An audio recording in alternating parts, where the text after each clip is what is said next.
Good morning guys from my hotel in Varanasi, India, one of the oldest cities in the world and India's most holy city, I think. Yeah, I've had a great time here, had a bit of a look around. It's a fascinating place. If you want to stand next to the burning head of a dead body, then this is the place for you. It's interesting, I'll give it that. Anyway, I'm going back up to New Delhi this afternoon on the Vande Bharat Express, India's best train apparently. Journey time is about 8 hours, so got some nice seats. It leaves for Varanasi at 3 o'clock, and yeah, it's just getting in there and chilling out. I think we're getting to the station by tuk-tuk, which as you do, which will be an experience in itself. Why don't you come with me for the ride, and I will see you on the train. Yeah, getting to the train was indeed the first challenge. We were staying right on the banks of the Ganges, the Hotel Alka, which was a great place for that authentic Indian experience. However, negotiating the narrow passageways of the city was really something else. But the guy from the hotel, he's the one in the white shirt here, organised everything. And along with the porter in front carrying and wheeling our luggage, we managed to make progress, avoiding the motorbikes and general chaos, until we made it safely to the auto rickshaw place. Yeah, I would definitely recommend the Hotel Alka, by the way. They couldn't do enough for us. Make sure you tip generously, they absolutely deserve it. Now, it's about 3 miles or so to Varanasi Junction railway station, but honestly, getting there, as you can see, is an absolute experience in itself. At 1 minute you can be positively speeding along, and the next you're avoiding small children, carts and cattle, and the relentless noise of the horn is just, well, it's all part of it, isn't it? Now, let's face it, there's no escaping it, so you've just got to be prepared. Now, our driver dropped us off just short of the station, so we had to walk the final 100 metres or so, but that did afford us some great views of its mightily impressive frontage here. And opened in 1872, nearly 300 trains a day use Varanasi Junction, and you get an idea of how busy it is when you walk into the main concourse here. Now, handily, our train was leaving from platform 1 and was already at platform being prepared. Right guys, we made it to Varanasi Junction and the Vande Bharat Express, which is just behind me there. Yeah, it leaves from here, which is great, and it's scheduled to depart at 1500 hours, so it's bang on time. And we got a couple of seats in C2, a couple of coaches down. So yeah, all we've got to do now is get some snacks to take on board. We are getting some food as well, by the way, but in the meantime, yeah, we'll catch you on the train. Go away, go away. Go away. Go back. After you. Two. Oh, thank you. Two. Now, when I said a couple of coaches down, I actually meant from the other end. So we had to walk pretty much the length of the train to find the right door to board through. And that seemed to be where most of the aggressive begging was happening too. But with the help of a couple of fellow passengers, we managed to fight them off and get onto the train. It was reasonably calm once on board and, most importantly, air-conditioned. We were travelling in chair car class today, which is basically standard class, which is, as you can see, laid out in a 3-2 seating configuration. Coach numbers for boarding are displayed digitally along the length of the platform. However, they were slightly misaligned to the actual train, so after sitting in the wrong seats for a while, we realised that our coach was actually the next one back. So yeah, always check the coach number displayed on the train. I blame the beggars for distracting me personally. Right, we made it. We actually got on the wrong coach, ended up in the wrong seats, but we're here now. Coach 13. Seats 13 and 14, and hoping for an on-time departure. Everybody's pretty much on, and I'll tell you what, it's nice to get on the train with air conditioning because it is really hot out there today. But yeah, hoping for a smooth run up to New Delhi, so yeah, we'll see what we see on the way.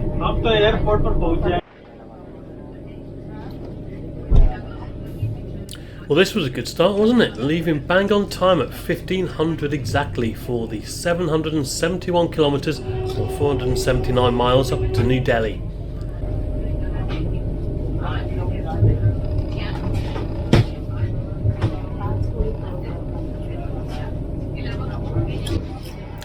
So let's have a quick look at our route. This Vande Bharat Express is train number 22435 and we'll be making just 2 stops en route to New Delhi. The first will be Prayagraj Junction, Allahabad, at around 4:30, and the second will be Kanpur Central 2 hours later at 6:30. Well, that's the theory anyway. Let's see how closely we can stick to the timetable. Well, after about 15 minutes we were served a tray of snacks, a sandwich, a pastry of some kind, I can't remember now, some salted popcorn and some juice. A bottled water is also handed out at around about the same time. A nice assortment of stuff to keep us going, and whilst we were still in daylight hours, I took the opportunity to just relax for a bit and do some window gazing as we passed through this fascinating rural scenery.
Okay, so we were in seats 13 and 14 on the 2-seat side of coach 13.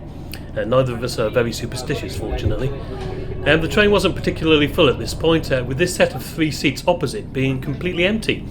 You can therefore get a good view of the seat, which seemed okay on the rear, but a little bit thin and hard on the back, in my opinion. Above the seats on both sides was plenty of luggage storage, which you definitely need on a train doing this kind of distance. Blinds on the window, and some windows like ours were tinted and some weren't. I couldn't quite figure that out, to be honest. Above your head, built into the luggage rack, are individual reading lights, and between the seats in the usual awkward place was a working conventional power supply which took a UK 3-pin plug, and I believe a EU 2-pin plugs will also work. And the seat backs, well, firstly I've no idea who the 1% man is, but these antimacassars were everywhere. Let me know in the comments below if you know anything about that. Flip down table was fairly standard, and beneath that was a pouch to hold stuff. My bottle of water was in there because the proper bottle holder on my side was damaged. A decent footstool here, which I did use to keep my feet off the floor, and legroom, as you can see, is actually very good in chair class.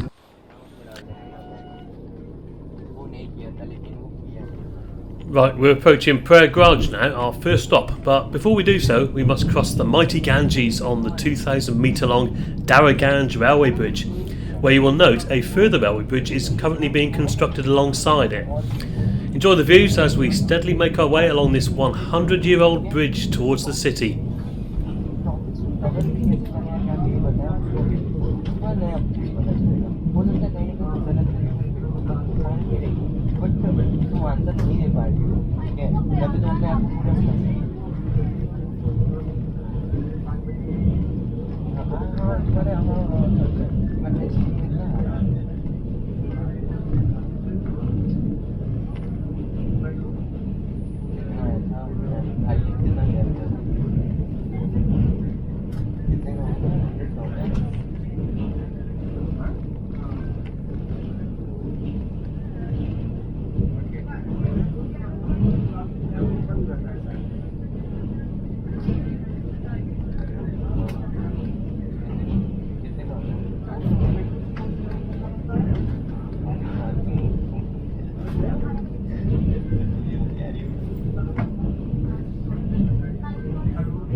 I'll tell you what, this bridge gives you some idea of how wide the Ganges can be, doesn't it? Rising in the western Himalayas, it's at this point that its second largest tributary, the Yamuna River, joins it, at the confluence being just past the Shastri Road Bridge we see here in the distance. And the river eventually makes its way to the Bay of Bengal on India's east coast, but not before this most sacred of rivers has passed through the origin of today's journey at Varanasi.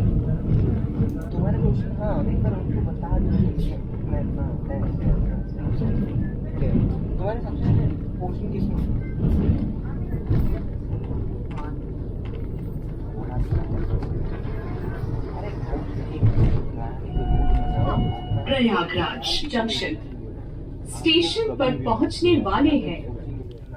So we arrived at Prayagraj junction pretty much on time by the time we'd eventually stopped, that was. And you can see here, it's a proper junction, isn't it? With miles and miles of different tracks and platforms. Some seemed to be in use, some didn't. The amount of locomotives here of all sorts of different shapes and sizes must be an enthusiast's dream. I don't know if there's a big train spotting thing going on in India, to be honest. I don't think I've got many Indian followers really, but if you do subscribe to the channel from that part of the world, or anywhere really, I'd be really grateful if you could identify some of the traction in these clips. For me, it really was a fascinating place, and like I said, it seemed to go on for ages and ages somehow. And look, there's a Class 37 there, but yeah, not the sort of Class 37 I'm used to seeing, that's for sure.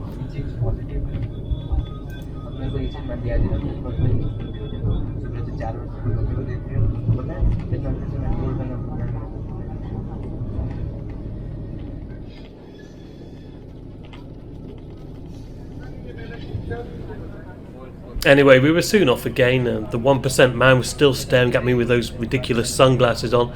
So, yeah, I figured it was time to go and have a look at the toilet on board.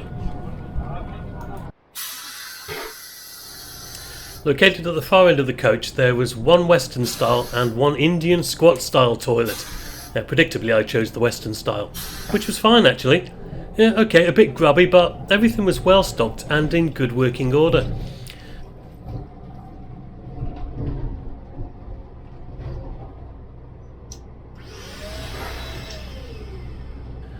Most advice would be to bring your own toilet roll, though to my surprise there was plenty of toilet tissue available.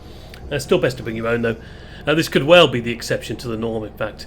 Overall though, yeah, great, and I'll tell you what, I've seen a lot worse toilets in the UK. Right, back at my seat, and the Vande Bharat Express was steadily making progress as the sun hung low in the sky. And I mean, steady is the operative word, isn't it? Whilst it is India's newest train, and built in India too, it's no world beater. This semi-high-speed train is capable of 180 km an hour, but currently only operates at around about 130 km an hour at top speed. 16 coaches long, the standard chair class is split by two executive chair class coaches right in the middle. They've got a 2-2 seating configuration.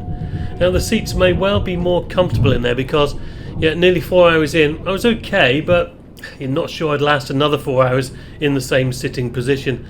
There was no recline for one, which seemed a bit odd considering the train on my previous journey, which was earlier in the week from Agra, another Vande Bharat Express by the way, did have reclinable seats in chair class. So yeah, I don't know, it seemed a bit hit and miss to me. And yeah, also, in case you're wondering, I couldn't get the Wi-Fi to work either, so don't rely on that to keep you company.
Right guys, yeah, it is exactly 7 o'clock in the PM and we've arrived at, where have we arrived at? Kanpur Central. 4 hours to run, so we're exactly halfway to New Delhi. Not too bad at the moment. I'm not sure how comfortable it is really. I'll probably tell you by the end of the journey. Hopefully get some more food in a while as well, but there's quite a few people getting on here, so the train's pretty full now. Carry on. It's dark obviously, so there's not a lot to show you outside now. I'll focus on some of the inside stuff, having some food, reading some of my book and listening to some music I think, and hopefully pass the next 4 hours reasonably quickly. I'll see you in a little while. Yeah, well, highlight of the next 4 hours plus really was the food showing up. But that didn't happen until well past 8:30. I was starving, but finally here it was. Now at the time of booking we were offered a choice of veg or non-veg meals, and this is included in the price. We went for the non-veg, which was basically chicken, and you have 2 types of curry, plus rice, vegetables, chapatis and a pot of classic dal. Plenty to fill you up, even if some of it was a bit too hot and spicy for me. It kind of comes with the territory that though, doesn't it? It had been a busy train since Kanpur Central, and we made slow progress through the outskirts of New Delhi, and nearly 10:30 now it would be another hour before we'd finally get to our destination. And my back was starting to hurt quite a bit by this stage, and I was pretty keen to be getting off. As was everybody else it seemed. We reached New Delhi railway station at 23:25, 25 minutes late, and for us, and probably a few others, it would now be a mad dash for the last airport express train of the night.